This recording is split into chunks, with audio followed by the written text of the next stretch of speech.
পশ্চিমবঙ্গ সরকারের অসামান্য উদ্যোগ কর্মশ্রী প্রকল্পে নবতম সংযোজন কর্মশ্রী পোর্টাল। যদি কোনো জব কার্ড হোল্ডার কাজ পেতে ইচ্ছুক হন, তাহলে তাকে নির্দিষ্ট জায়গায় গিয়ে আবেদন করতে হবে। কর্মশ্রী পোর্টালে লগ ইন করবার জন্য পোর্টালের হোম পেজে গিয়ে পেজের ডান দিকে উপরে লগ ইন বাটনে ক্লিক করতে হবে। একটি নতুন পেজ খুলে যাবে যেখানে লেখা থাকবে সাইন ইন। এই পেজের নির্দিষ্ট জায়গায় ইউজার আইডি ও পাসওয়ার্ড দিয়ে লগ ইন করতে হবে। এরপর ইউজারের ফোনে একটি ওয়ান টাইম পাসওয়ার্ড যাবে, যেটি পরবর্তী পেজের নির্দিষ্ট জায়গায় দিতে হবে। ডিমান্ড রেজিস্টার ফর্ম পূরণ করবার জন্য পোর্টালের হোম পেজের বাম দিকে থাকা ডিমান্ড রেজিস্টার অপশনে ক্লিক করতে হবে। তারপর স্ক্রিনের ডান দিকে একটি ফর্ম খুলে যাবে।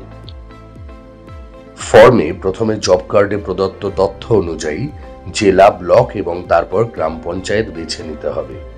গ্রাম পঞ্চায়েত বেছে নিলে নিচের ফর্মের জিপি কোড নিচে থেকেই আপডেট হয়ে যাবে। তারপর ফর্মের নিচের অংশে প্রথমে জব কার্ড হোল্ডারের জব কার্ড নাম্বার, সংসদ, ফ্যামিলি আইডি, ওয়ার্কারের নাম, বয়স, জেন্ডার এবং কাস্ট বেছে নিতে হবে। এরপর মাইনরিটি ও মাইগ্রেন্ট ওয়ার্কার কিনা বেছে নিতে হবে। যে অপশনটি বেছে নেবেন সেটি নীল রঙা করে দিতে হবে। তারপর ফর্মে জব কার্ড হোল্ডারের মোবাইল নাম্বার এবং আধার কার্ড নাম্বার দিতে হবে, তবে আধার কার্ড নাম্বার দেয়া বাধ্যতামূলক নয়। এরপর ফর্মে দেখা যাবে আনস্কিলড করা আছে বাই ডিফল্ট। তারপর ওয়ার্ক অ্যাপ্লিকেশন ডেট পূরণ করতে হবে।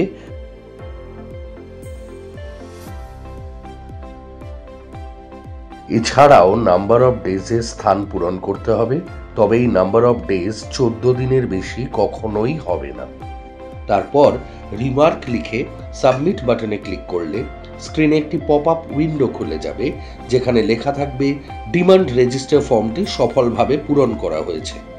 পরবর্তীতে কোনো জব কার্ড হোল্ডারের ডিমান্ড রেজিস্টার চেক করতে হলে ডিমান্ড রেজিস্টার অপশনের নিচে ডিমান্ড লিস্টে ক্লিক করলে জব কার্ড হোল্ডারের নাম ও অন্যান্য তথ্য দেখা যাবে।